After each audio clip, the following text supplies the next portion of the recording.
Good morning, and thank you for joining us today, and welcome to Regulation Navigation with Warren Miller, brought to you by ITS. This webinar series is centered around various regulation-related topics that cover operator qualification basics and give an opportunity for you to learn something new and validate what you may already know. Today, we'll gain an inside perspective on the New York OQ rule from the Northeast Gas Association and a New York local distribution company operator, National Fuel Gas. But before we get started, just a bit of housekeeping to ensure this experience is beneficial for all of you. This session will be recorded. And as a general reminder, the information and views expressed in this webinar series may be opinion and do not constitute legal advice and should not be utilized as your only source of information. Please review the disclaimer on screen before acting on any advice given and seek guidance from legal counsel or other applicable experts if you have any particular questions, issues, or concerns. Now, with that out of the way, hi, my name is Chris Taylor. I'm the Director of Learning and Content Development at ITS, and I'm here to facilitate this discussion. With me today is former PHMSA regulator and ITS Regulatory Compliance Specialist, Warren Miller, Northeast Gas Association's Vice President of Training and Qualification Services, Paul Armstrong, and Superintendent of the Mechanical and Materials Management Divisions, Bob Plewa of National Fuel Gas. Gentlemen, thank you so much for joining us today. We're all excited to learn more about what you're doing. You're the boots on the ground after the regulations passed in New York. And we'd like to start out with a 30,000-foot view from each of you, to kind of telling us about what your organizations are, what they do, who they serve, and their footprint. Paul, let's start with NGA. Can you tell us a little bit about you? Chris, good morning. And first and foremost, thanks to you and Warren for having me and NGA as part of this panel this morning. It's a great opportunity, and I look forward to the discussion. So for those of you that don't know NGA, we are a leading trade association in the Northeast. We cover New England, New York, New Jersey, and Pennsylvania. Our members include 35 local distribution companies, LNG, CNG, suppliers, transporters, and over 400 associate member companies. We do a lot of work in the pipeline safety area, as well as run a major research and development program as well. And very pleased to be here this morning. Thank you, Chris. Thank you. And Bob, can you tell us a little bit about National Fuel? Sure. Yeah. Again, I'd like to start off and thank you, Chris, and thank you for asking me to participate today. And a little bit about National Fuel. We're a diversified energy company headquartered out of Western New York. We operate a collection of integrated natural gas assets across our 4 business segments, which include exploration and production, pipeline and storage, gathering, and of course, the utility segment. Our infrastructure is made up of 2,800 miles of transmission and gathering lines, over 14,000 miles of distribution piping, and we serve approximately 750,000 customers across Western New York and Northwest Pennsylvania. We've been growing, learning, and adapting for the last 120 years in our history, and I haven't heard of any plans to change that mindset as we continue out into the future. Wow, that's a lot of customers you serve, and what a great mission. Warren, during our last webinar a couple months ago, we discussed the New York OQ rule in detail and all the new requirements that we at ITS viewed as significant. Let's recap. Can you walk us through a quick recap of what we covered? Thanks, Chris. I want to echo Chris's welcome to our listeners today. This topic is very important to the industry, and it shows by the folks that are online from the different parts of the country, the company and the agencies that are listening in today. In the last webinar, our discussion takeaways were derived by the dates of the required completion and those areas that seem most critical for operators to address. First one was new covered task must be fully developed with consideration of span of control, reevaluation intervals, and critical questions covering AOCs, abnormal operating conditions. Again, that specifically, those critical questions was all AOC questions have to be passed for the evaluation to be acceptable.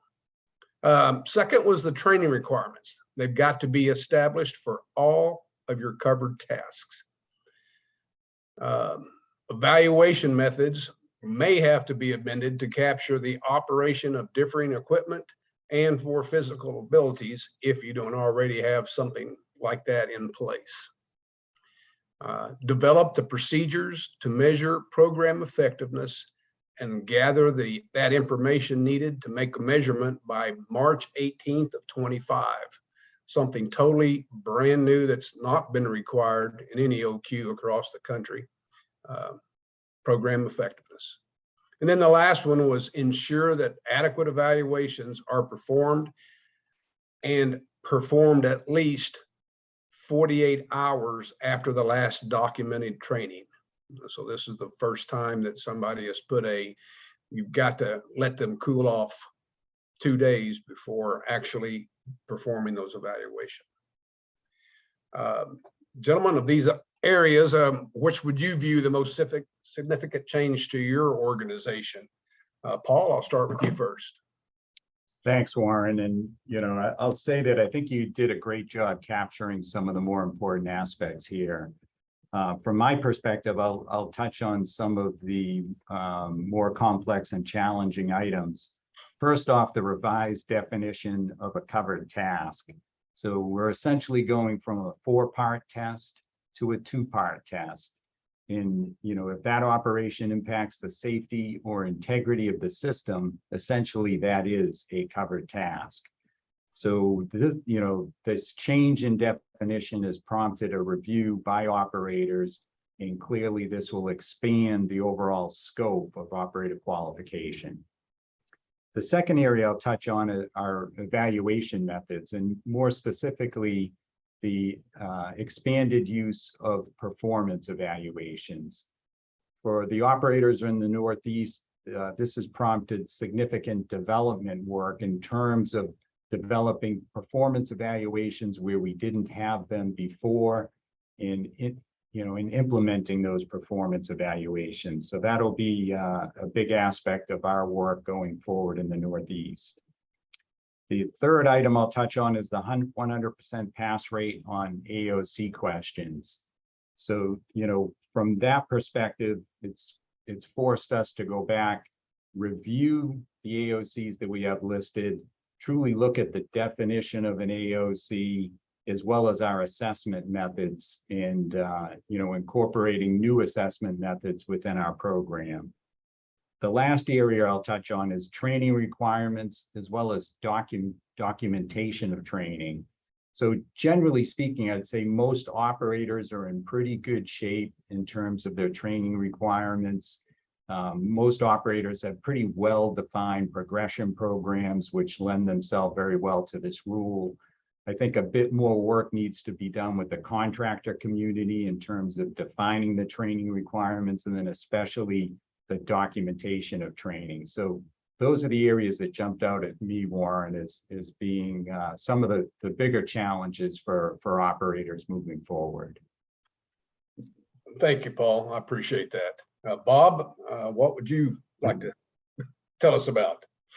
Yeah, sure, Warren. I guess when it comes to the covered tasks and the work involved with those, I'd really have to echo Paul's comments. And without a doubt, for National Fuel, the redevelopment of the covered tasks to include that performance or the hands-on component for each task is really quite a challenge. It's also really the development of any new tasks that are going to come about as a result of the new definition that Paul just alluded to. Basically, a covered task will be considered anything that's done on a pipeline facility that's going to affect the safe operation of that pipeline. So, when it comes to looking at new tasks, a few examples of the dozen or so that National Fuel is considering, and it's on our list, would be items like pumping a drip or installation of catalytic heaters. And in the wintertime, when it gets cold, some certain districts, we may have issues where we need to clear a frozen or a blocked off service. So there's still a bit of work yet to do in this area with developing new tasks for National Fuel. You bet. Well, I understand that. And like I said, I think everybody's got a lot of work to do to get ready for this. Paul, with all these changes and basically the rules for the state of New York, what themes seem to emerge to you for this program they've placed? Warren, great question. Really two themes jump out when you step back and look at the intent of the rule. So the first one that I'll touch on is operational ownership of OQ programs. And clearly, that has been the intent from day one for operators to own the OQ program and tie it back to their operations, materials of construction, equipment, et cetera. And that's always been the intent of the OQ rule. But this theme is very clear in the New York rule, and New York puts a fine point on that. So that's something that we've duly noted. The second theme I'd say is ensuring competency of personnel. If you look at some of the requirements that are in the rule, from the training requirements to the 100% pass on AOC questions, the expanded use of performance evaluations, those are all focused on ensuring competency of personnel. So when I step back and I think about the intent of the rule, two themes seem to emerge. So, we've tried to keep that in mind as we work with operators on putting enhancements to programs in place. Very good. Thank you, Paul. Bob, what about you? Yeah, Warren, again, I'd have to agree with Paul. It's for me, it's absolutely operational ownership. But it makes sense. Why wouldn't the tasks that are part of a company's OQ program include that company's procedures, that company's tools or materials that they commonly use? It's really all these things that should be considered when developing any covered task. So when the time comes around for initial qualifications or requalifications, that company's personnel, their contractors, that company's contractors, they're really all then evaluated with the same standards that are already in place. Yeah, and I see that the contractor issue with all their different equipment is probably going to be the bigger issue for anybody using a contractor, and trying to make sure that they've been evaluated along the requirements that New York has put on. Chris? Thank you. Yes. Paul, I have some questions. Paul, can you give us a high-level summary of the NGA-OQ program changes that are coming? Earlier, you spoke of, for instance, the program's moving from one that consists very heavily of knowledge-based evaluations, and you're adding in performance evaluations almost across the board for most of the covered tasks. Can you elaborate on what the program is, what we can expect to see? Yeah, Chris, great question. Thank you for that. So I really, in addition to the performance evaluations that are being integrated in, I really touch base on the operational ownership theme. So the NGA program has always been a program developed by operators for operators. That said, we're looking at new changes that will really enhance the ability of operators to make the program their own, in line with that operational ownership directive that we're under. So the first area, and probably one of the biggest areas, is the written plan itself. So from an NGA perspective, we've always had a very well-defined OQ written plan that was adopted by many operators. What we're shifting towards is more of an OQ framework. So the plan will truly be the operator's plan, and they will incorporate within that plan, the specifics and requirements that they need to make the program their own. So really a shift in thinking from a well-defined OQ plan to an OQ framework that operators can utilize, still share and leverage best practices and leading practices amongst themselves, but then incorporate what makes sense for them as an operator into their written plan. The second area that I'll touch on is the evaluation methods. And from that perspective, we've worked with ITS, as you know, Chris, and developed what we're calling this hybrid approach to operator qualification. And in terms of evaluation methods, what that will do is enable operators to create their own task list, and incorporate as they see best NGA developed, collaboratively developed written or performance evaluations into their program on a fit for purpose basis. So for example, many of our members are looking at the hybrid model where they could leverage, say, an NGA written evaluation, which is more on the fundamental knowledge associated with performing a task, and then marrying that with a company-specific performance evaluation that truly addresses their procedures, their equipment, their materials of construction. To take that a step further, as we go through and we work with operators in developing these performance evaluations, we're going to give them the flexibility that they can take this baseline performance evaluation and then tailor it for their specific company. So that will significantly reduce the development time and leverage the collective experience of all the operators through the Northeast in incorporating and developing these performance evaluations. So 2 examples from an NGA standpoint, pretty significant shifts in how we support our membership on the OQ front, and we're excited to be working with our members on this. Yeah, and we're excited as well to be working with you. And it sounds like really kind of the ultimate compromise and really, a great improvement in order to answer this new compliance requirement. Well, Paul, pull back the curtain a little bit. You called it, I believe it's by operators and for operators, like the NGA program has always been, but you pull back the curtain. How does NGA determine these major changes to your program? Do you have committees made up of your membership? How does it all work? Yeah, Chris. So as you would expect with any association, we have, lots of engagement, lots of committees. From the operator qualification standpoint, we have 3 primary committees. So we have an OQ committee, we have a training and qualification committee, and then we have a pipe joining committee, each, kind of leading efforts within their respective areas. Then we support that. We have 9 active subject matter expert teams that are really getting into the weeds on, say, the development of performance evaluations.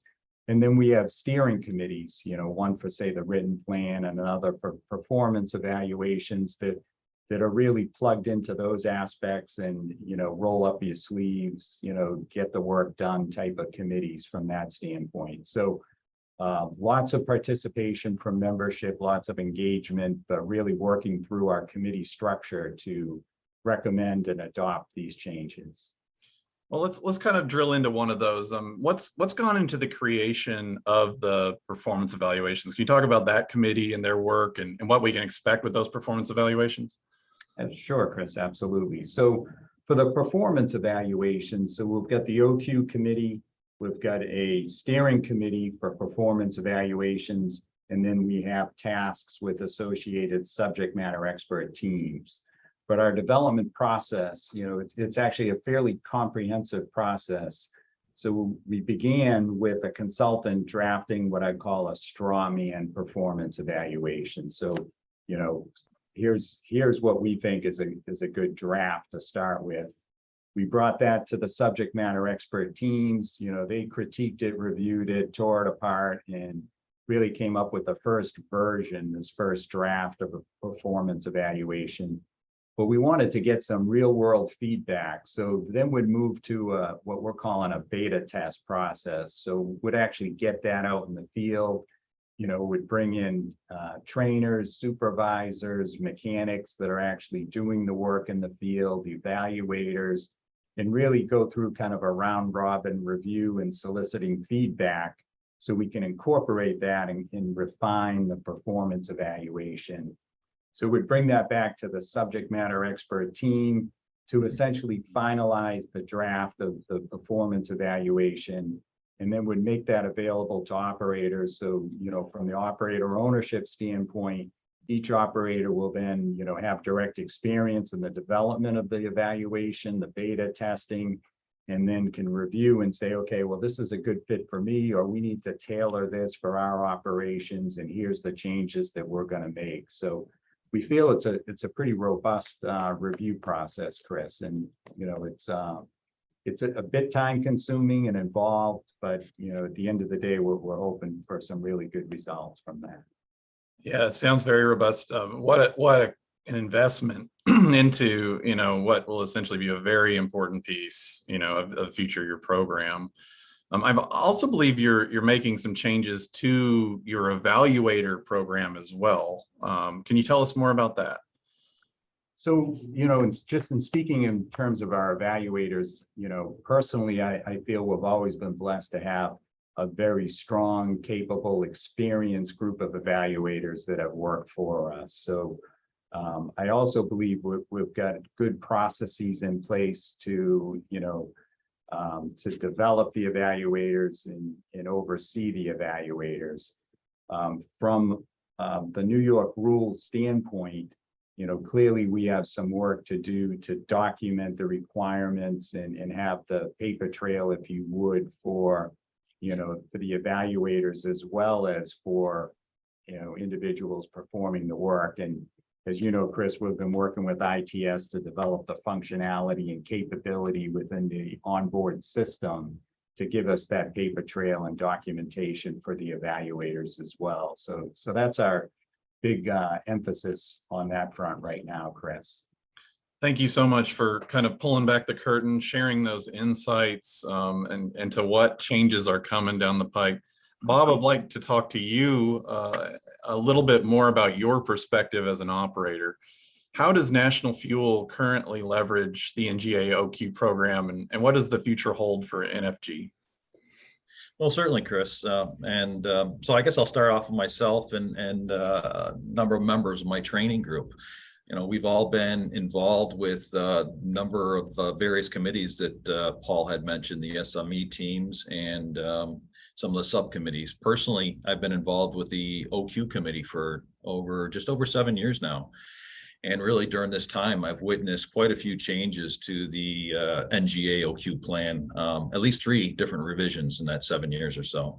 So really taking part in the committees and being involved with NGA really has helped me gain a solid understanding of not only the regulations, but just the OQ program, what's necessary for an OQ program in general.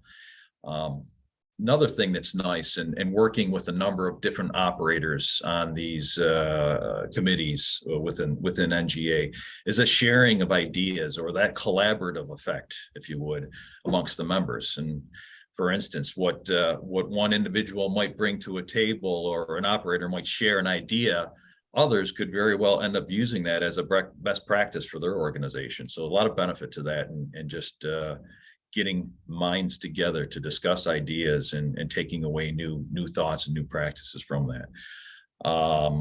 Keeping with that ownership idea, we hear so much about, and it's National Fuel's begun viewing the NGA plan, and Paul called it a framework. So we've begun viewing that plan as a framework or a foundation for an OQ process. And from there, what we've done is edited our own specific items. Again, the tools, the materials, some unique procedures that our company requires, and takes that OQ framework or foundation and makes it the National Fuel OQ program, if you would. Yeah, there's nothing like relying on your peers to help solve problems that, if you have it, they probably have it. And I know that's the benefits of being a part of NGA, to have that framework and kind of a starting place, if you will, and really make it your own is really important. Well, as an operator in New York, can you describe how are you currently positioned to comply with all of the changes of the New York rule? For instance, these regulation changes affect the way, or will they affect the way that you currently facilitate and document training? Yeah, sure. So I guess in general, I'd like to say or like to think maybe that we're in fairly good shape. I mentioned earlier there's still a bit of work yet in the new covered tasks as a result of the new definition, and we're continuing that work as we speak. But when we talk about training, one of the practices National Fuel has going for us, and for quite a few years already, actually, is the fact that the training includes our contractors. We train our contractors right alongside our own company personnel. So when we talk about the need to embed our procedures, our tools, our materials into the covered task for qualifications, we really now we've got that opportunity to reach out and make sure that everyone that's going to do any type of gas work for us at our company understands our company specifics. Chris, I know you're well aware National Fuel is now working with ITS into building into our covered tasks a mechanism then that requires a training component. This component is going to be required or needed to be fulfilled before anyone can be considered qualified in the future. And it's really that mechanism that's going to be built into the hybrid system that Paul had mentioned earlier that will ultimately serve as our documentation for training, again, our contractors as well as our personnel. That's, yeah, definitely forward thinking with your approach. Well, so what are some of the lessons learned that you've learned so far through this process? I know it's going to keep on going for a while, especially as you develop new covered tasks and roll out your program. But what are the lessons learned? What advice would you share with other operators in facing these changes? Yeah, my advice is start early. Let me take that back. Start now. Really, there's most likely a lot of work that you don't realize right now that needs to take place in order to get you and your company where you need to be by the time this regulation takes effect. And also really keep in mind that ownership theme. It's your plan, your company's plan. So really taking whatever effort it takes right now to make whatever additions and changes are needed really will ultimately pay you and your company dividends when your project is complete. Great advice. We talked earlier about the theme of operator ownership, operational ownership. We've said it several times. Bob, how does National Fuel plan to approach program effectiveness requirements? What's your strategy there? Yeah, Chris. So we really have quite a few programs already in place. This particular change to the OQ rule in New York, really, it shouldn't be too much of a heavy lift. Give you an example. For the longest time, we've performed assessments on our field personnel. And within the past 5 or so years, we've been assessing our OQ program. This is going to include our trainers, the class content that our trainers instruct on, our evaluators, and the testing process and the proctors in general. So as we perform these assessments, with any assessments, we document any exceptions and any deficiencies that might be discovered. And of course, any resolutions, we follow up on them. So it all boils down, it all comes down to our quality assurance department then that serves as that clearinghouse for all these assessments. And it's this group, this QA group, that will look for any types of root causes or trends that might be forming from any of the data that they're receiving from all these assessments. And then of course, take appropriate actions. It's all part of that plan, do, check, act cycle that so many of us are familiar with these days. Thank you. And shameless plug here. Your company is using ITS's tool, the Assure assessment app, and where you can really assess anything. And we worked with National Fuel hand in hand to develop that technology years ago. And so thank you for that. And I'm always so proud to hear it, how that versatile tool can be employed in so many different ways. And it sounds like that's helping you be ready. Or you're just, it's no sweat, are going to be coming up here for the program effectiveness. So that's so exciting. Thank you. Paul, NGA has been actively involved from the very beginning of the New York state OQ rule changes from 2019, when the state pipeline safety section published what has commonly been called the New York White Paper, to the notice of proposed rulemaking and the public comments and the issuance of the final rule that we just saw this year. Can you take us through that journey and the role that your organization played? Sure, Chris. So in addition to the committees that I mentioned before, NGA has state level advisory committees. So in this case, we call it the New York Advisory Committee. And these state level committees are really focused on regulatory topics. So it's an opportunity for operators to get together and discuss pending regulations, requirements, so forth, but also to have a collective discussion with pipeline safety staff on these same requirements. So in terms of the New York OQ rule, our New York Advisory Committee jointly with our Operator Qualification Committee were both heavily involved.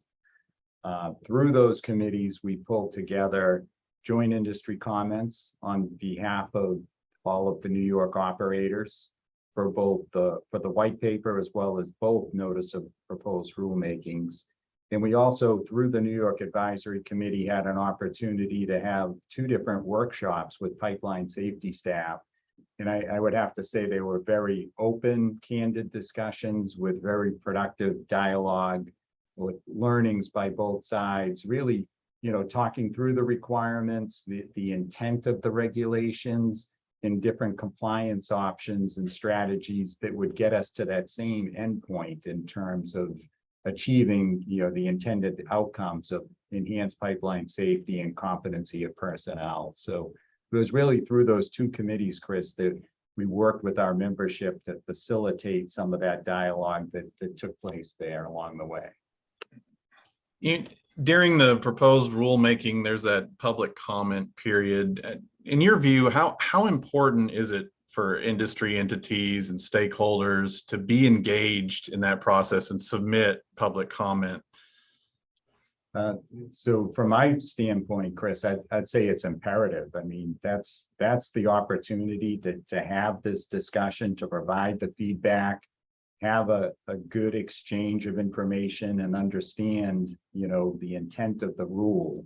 So from my perspective, I would strongly encourage everyone to become involved, become actively involved, and, have a seat at the table and a voice at the table as part of the rulemaking process. Thank you. Bob, what do you think? Oh, I agree with Paul. It is critical. It's imperative. Really what it's doing, it's providing another side of the story or take on that topic, if you would, that the regulatory agencies might not have even considered in the first place.